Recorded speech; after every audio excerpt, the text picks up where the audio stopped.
Hello, hello. How's everybody doing tonight?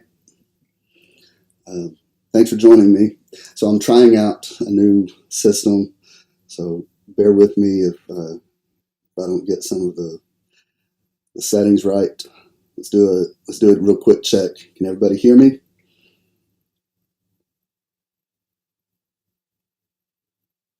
Testing, testing. Let me know if you can hear me.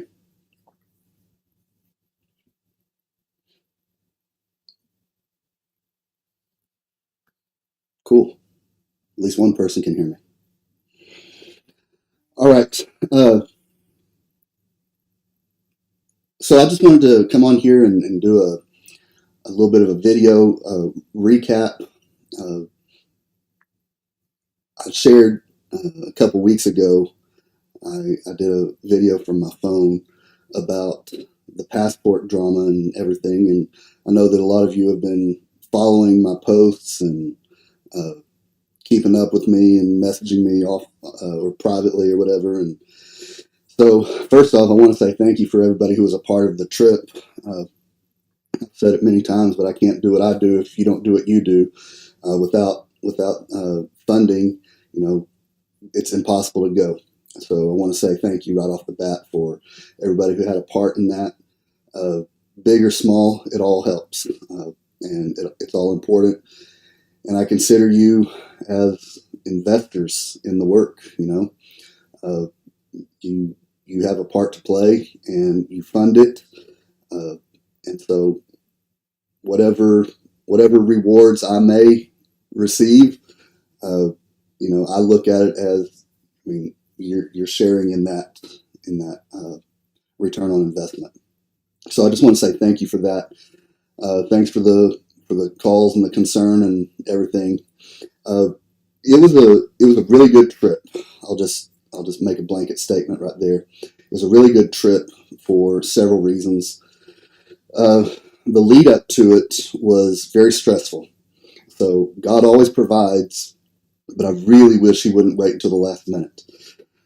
And so I was a little bit stressed in the lead up for several reasons. One, going through all the passport drama, driving to Dallas, spending the night there, doing that whole mess. I'm not going to relitigate the whole thing, uh, but that was a big stressor.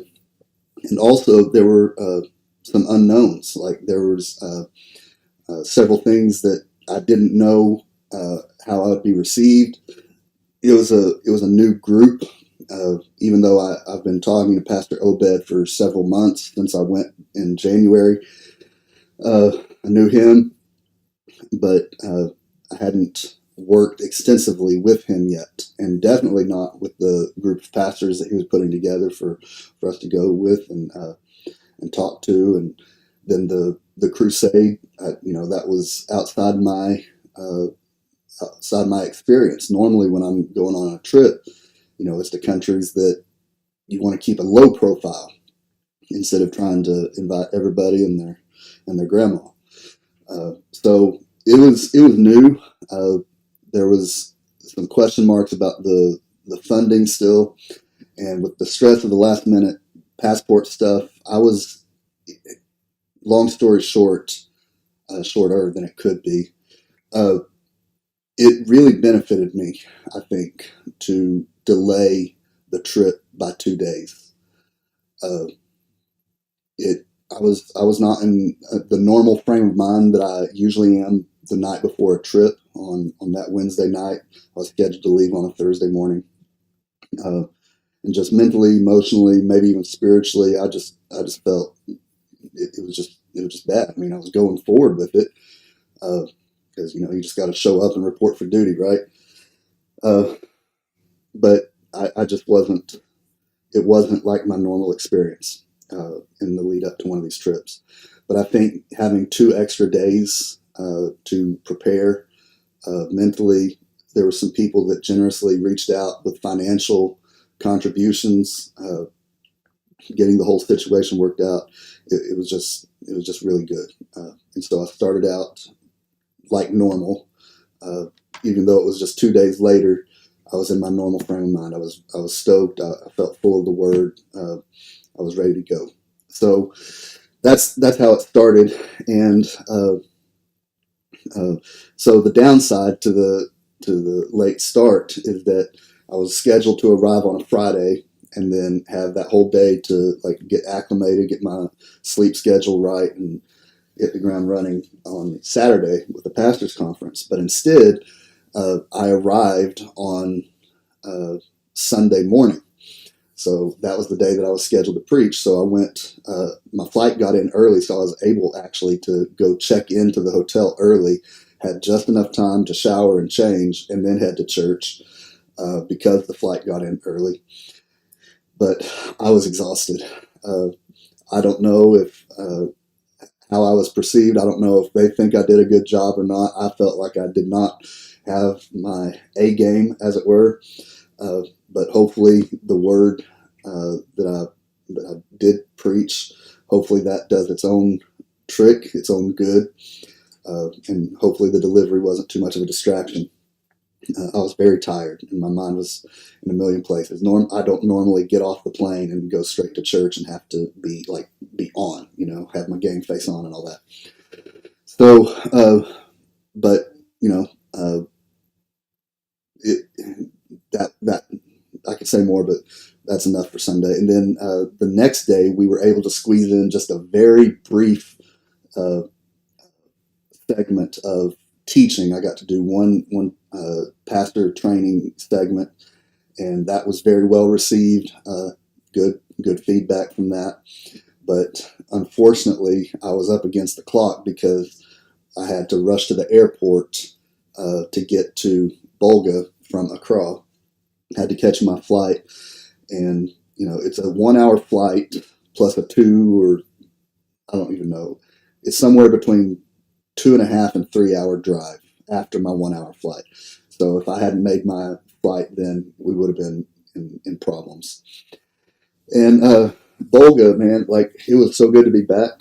I went there in January with Pastor Pete Spardella. He invited me sometime in the fall of last year, asked if I wanted to go, and I had never been. He hadn't physically been. He had plenty of connections and contacts there, and he'd been in conversation with them for a while, but he hadn't been either. And so I was a little bit hesitant. So I'm like, I don't know. But I'm glad that I did, and I'm grateful for the invitation. I believe that that God connected us because at that I was there in a supporting role for Pastor Pete, and I only had one speaking step, and it was at a pastor leadership meeting training. I don't even know exactly what it's called, but I had like a 30-45 minute segment, and just gave general practical, what I consider general and practical teaching, some spiritual, some non-spiritual, I guess, but just for a group of pastors that I'd never met before in a country that I'd never worked in before or even visited before. I just wanted to do something that's applicable to all times, all cultures, and just stick to the basics of the words, the truth of the word, and hopefully encourage some leaders. And it was at that meeting that I met Pastor Obed, and it was one of those connections that I believe that God arranges. He was drawn to the word that I presented, to the message that I had, and I was likewise drawn to him. And so we started a conversation after I got back in the States, and it continued, and it wasn't long before he invited me to come work. And I looked at the calendar and I said, what about the end of June? And it worked for him, and the rest is history. So it was good to be back in Bolga, and I saw Pastor Moses Atiga there. I met him on the first trip, but I met a lot of new faces that I hadn't met before on my first trip. And it was a really good time. We did 2 days of pastor training, and I think part of it was, I don't want to say fact-finding mission. I don't know exactly how to characterize it. I was an unknown quantity for the pastors that I was speaking to. And so I think some of them may have been there to just kind of check me out. What's this dude? What's he talking about? What's he have to say? What's his thing? What's he about? And I get it. And so the first day or the second day was better attended. That's a positive sign, right? Like, it's always good to work that way. If you have to pick, if it's a 2-day thing and you have to pick which one is going to be better attended, you always want the second day, because that means that you didn't lose people. You may have picked up a few. And so that's what happened. So I felt good about that. I just presented again just some things that I felt like the Lord had given me for that group without having met the individuals that I'd be speaking to or knowing their context in a deep way. I had to trust that God had given me in the lead up to it the things to say and the topics to talk about, and based on the feedback, based on what they were telling me and what Pastor Obed was saying that they were telling him, God was there, and we made some good progress. We're looking forward. I'm skipping ahead, but we're already looking forward to a return trip in January, looking to replicate that 2-day format in multiple areas. And now that they kind of have a feel for my ministry, my style, my content, person, all the things that go into saying, is this worth my time? Pastor Obed's pretty confident that there'll be more pastors that want to be a part of it in the future. So that's a good thing. I'm looking forward to that.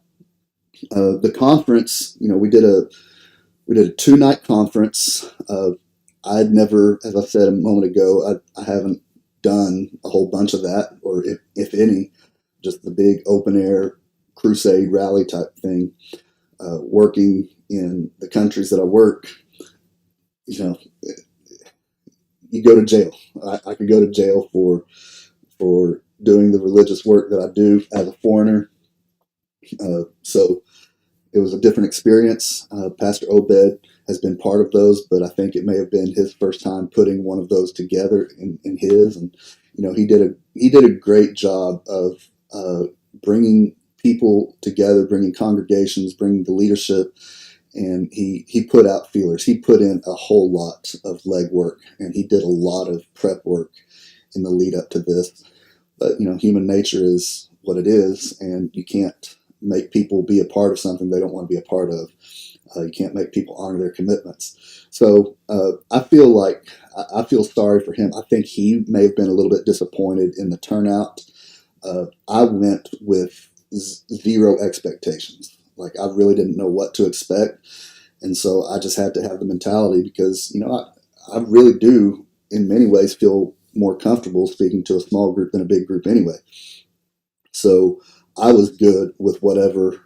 I didn't know what I was walking into, but I was good with it. I felt like the Lord had given me for months the 3 sermons to preach. It was originally going to be a 3-night crusade, but rain canceled the first night, so I just had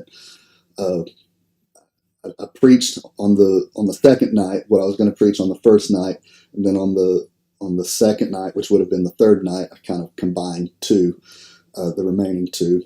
But if you've ever been around me, it's not that uncommon for me to try to cram in 4, 5, 6 different sermons all in one.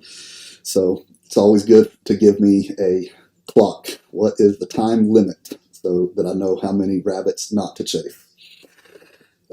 So I felt like that was good. I think probably my style, my delivery, that's one of the things that had concerned me in the lead up, is because I don't know how my style works in that culture, in that context. I haven't done that before. But Obed and a couple of the other pastors assured me that, it was hitting its mark. And so that makes me feel good. They were quiet because they were thinking, they were receiving, they were processing, and that's really what I want. So I got to preach at a couple churches on Sunday. Went from one, Pastor Benjamin's church. I'm a big fan of that guy. I'm glad that I met him. He was so gracious, and welcoming to me personally on a personal level, and then like he was supportive of our ministry and what we were trying to do. He was there, uh, and I'm really glad that I met him. I'm really looking forward to working with him in the future.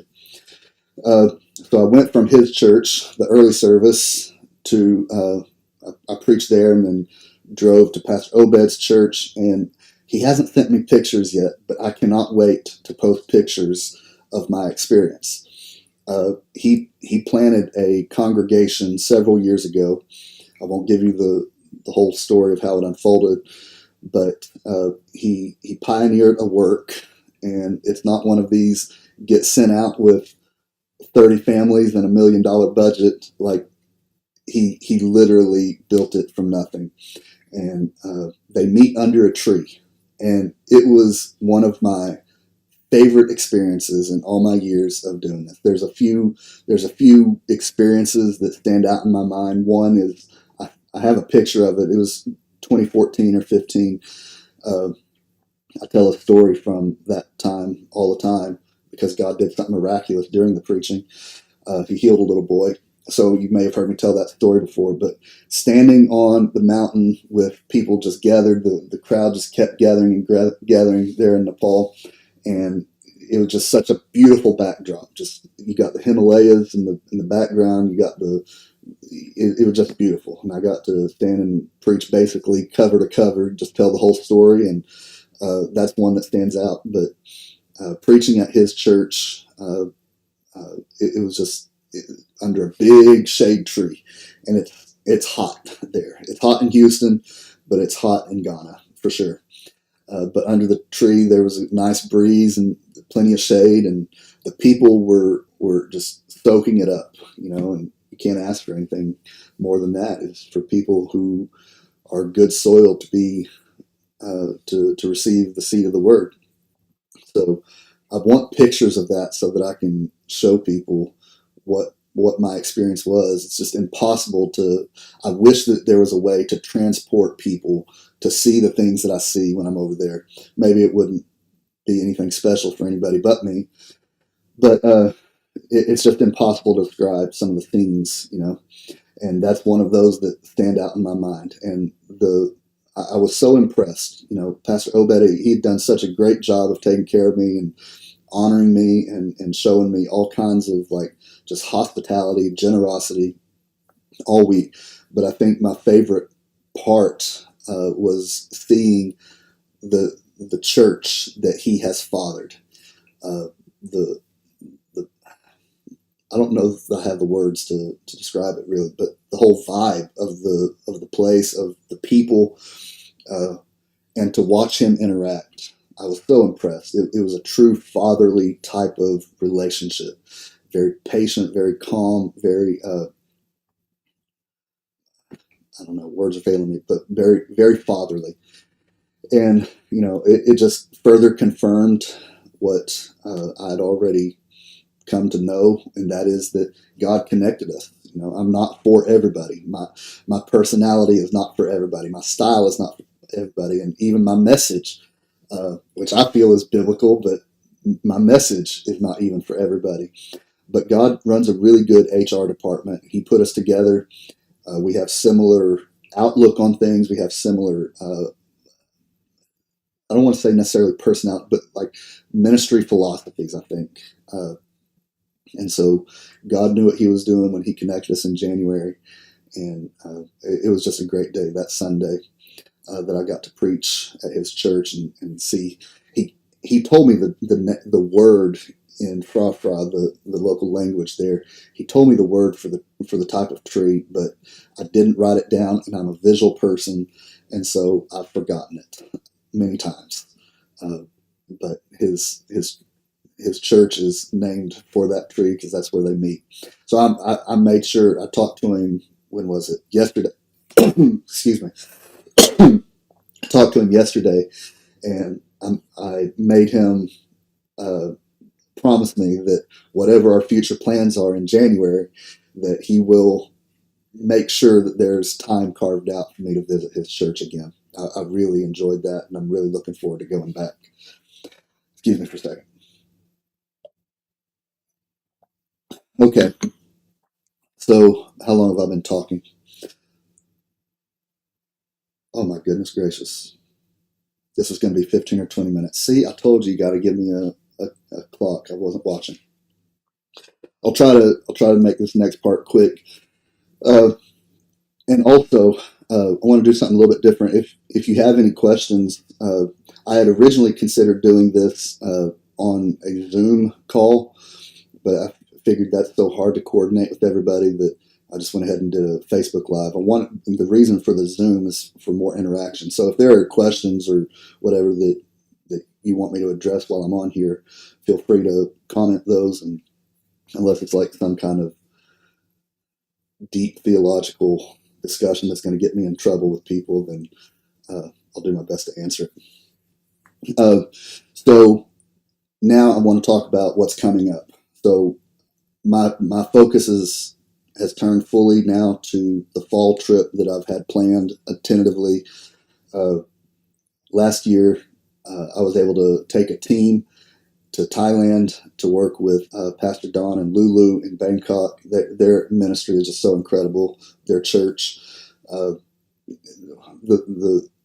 the grace that God has given them with the students there at the university, or the favor, and just to see how they are also fathering and mothering and shepherding that congregation. It's truly an international church. So I took a team last year working on recruiting a team for this year. I'm praying that God gives me the team to take.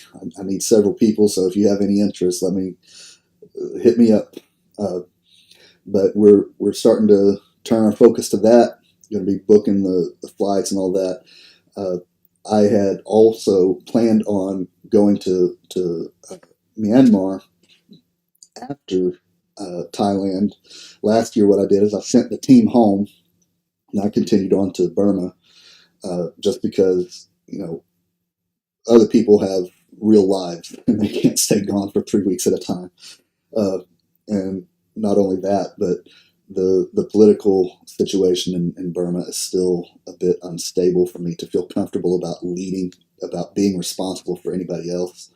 I can take risks with my own choices, but I don't want to be responsible for taking somebody else over there.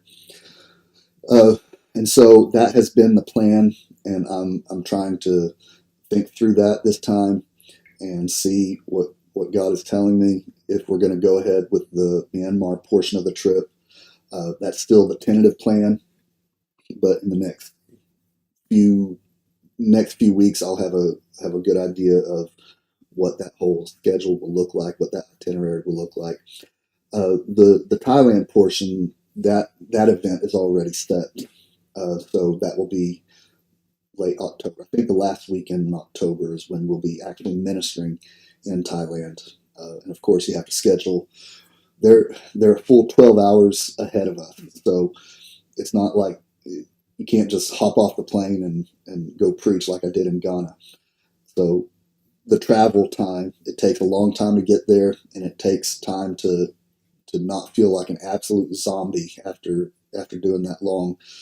I don't remember what it was last year. Maybe with layovers, it may have been as much as 30-hour travel time.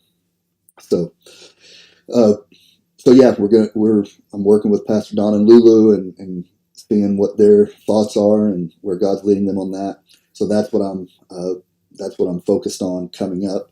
But already, as I said, looking forward to Ghana in January of 26, and hopefully, potentially, looking at Nepal again in March of 26. So that's a brief update. Well, it's an update at least. It may not be so brief, but keep us in your prayers. God keeps opening doors, and He keeps providing for it. So I'm just dumb enough to keep walking through them and just trusting that He's going to keep providing. He's the one that called me to it. He's the one that arranges and orchestrates these things. So the way I look at it, He's on the hook to provide for it. I just really wish He wouldn't wait until the last minute. That would be nice. We're doing this by faith. Everything that the ministry raises it goes to ministry expenses, and it takes a lot of money uh, to go to the places that we do. Airfare is obviously a big part of it, but also, I don't want to go and be a burden. Like, I don't go preaching the money gospel where you go sow a seed and God's going to make you rich, and so everything that we raise goes to the ministry.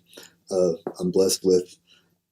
She won't like it if I say this on this format, but I have a sugar mama.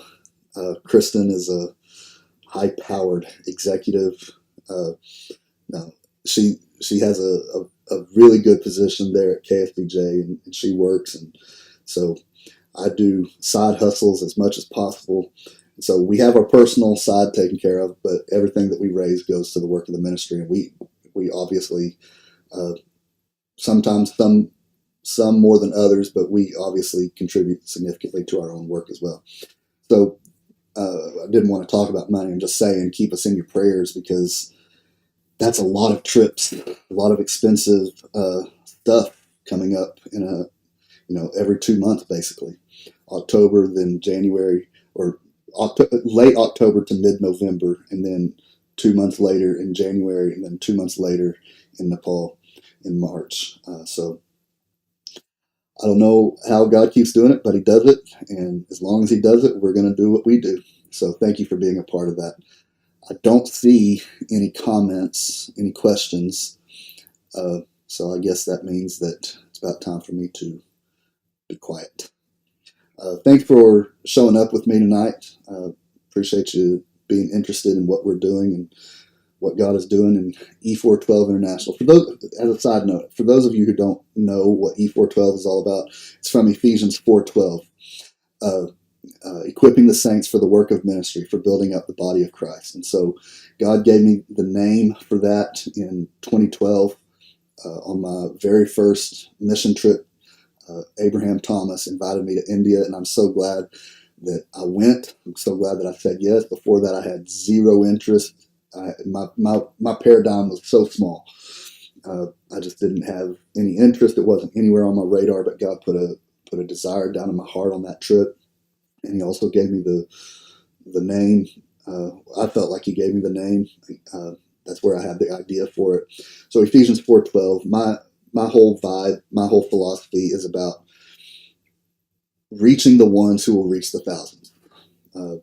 That's not trademarked or anything, but I heard somebody say it in the past couple months, and I kind of picked it up, and I like it because it explains what I want to do.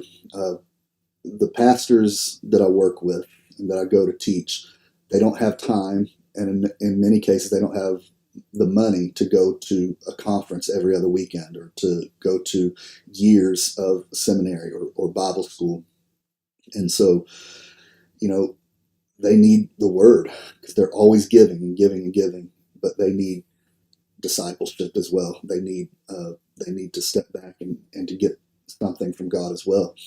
And if I can work with them and assist them and come alongside what they are doing, the work that God has already given them, I view that as, because, again, tying in the money, I'm not one of these big American ministries. I don't have a big social media platform. I don't have all the money and all the stuff. I can't go and do everything that a lot of ministries are doing. So it just fits what I feel is my calling anyway. I like to speak to people who know enough about the word that we can go a little bit deeper and see some cool insights that may be new, maybe refresher, maybe whatever, I don't know. But that's the whole MO of E412 International, is to go work with pastors and leaders so that they in turn can be equipped, energized, encouraged, to minister in their context. Because even like I told this group of pastors in Ghana, even if I were to move there full time for the next 5 years and live there for 5 years, I still wouldn't know their country, their culture, their people. I still wouldn't know it, like even a fraction of the extent that they do. So I believe my philosophy of ministry is that they are going to always be so much more effective in doing what they do than I could be. There are other people who, they have different style of ministry. I'm not speaking about them for yay or for nay. I'm just saying for what I believe that God has called us to. And so I want to go, and I love these opportunities to work with the leaders to help, again, build them up, encourage them, give them some fresh word, and really use that as a multiplying effect, right? To let them go and minister in their context and their culture with a fresh word from God, fresh. I have different people from different backgrounds, so I always try to minimize the church speak. A fresh anointing, a fresh outpouring, a fresh move of God, if you prefer. So these are the things that I'm attempting to do. That's what our ministry is about: is to try primarily to go work with the leaders so that they can go and work with just as a multiplying effect. Reach the ones who reach the thousands. So, still no comments, and I'm still talking. So it's time to end it. Really do love y'all. Thank you for being a part of what we're doing. And until next time, I guess that's all I got for now.